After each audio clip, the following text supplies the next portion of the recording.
শ্রাবন্তী চ্যাটার্জি টলিউডের একজন জনপ্রিয় অভিনেত্রী। দিন দিন তার বয়স বাড়ার বদলে মনে হয় যেন তার বয়স দিন দিন কমছে। তিনি তার অভিনয় দক্ষতা ও ব্যক্তিগত জীবনের জন্য প্রায় সময় আলোচনায় থাকেন। তার জন্ম হয় কলকাতায় 13ই আগস্ট 1987 সালে।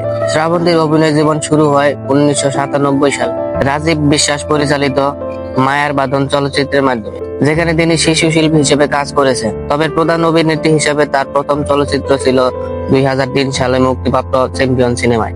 এরপর তিনি ভূতের ভবিষ্যৎ, অমানুষ, শুধু তোমার জন্য, অরুন্ধতী এবং জুলফিকার সহ বহু সফল সিনেমায় অভিনয় করেছেন। শ্রাবন্তীর ব্যক্তিগত জীবন বেশ আলোচিত। তিনি 3বার বিবাহ বন্ধনে আবদ্ধ হয়েছেন। প্রথমে পরিচালক রাজীব বিশ্বাসের সাথে, যাদের এক পুত্র সন্তান রয়েছে। পরবর্তীতে মডেল কৃষাণ বজের সাথে বিবাহিত হন, তবে সেই সম্পর্ক দীর্ঘস্থায়ী হয়নি। তৃতীয় বিবাহ ছিল রোশন সিং এর সাথে, যা 2019 সালে সম্পন্ন হয়।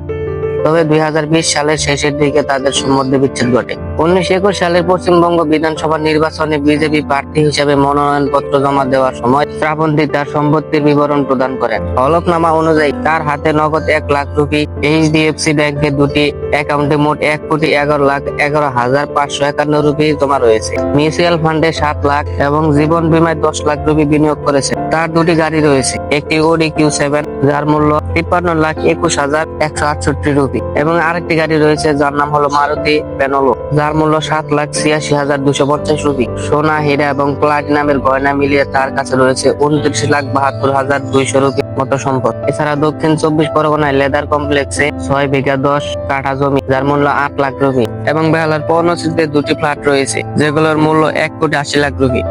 তবে তার উপর 38,12,000 টাকার গাড়ির ঋণ রয়েছে।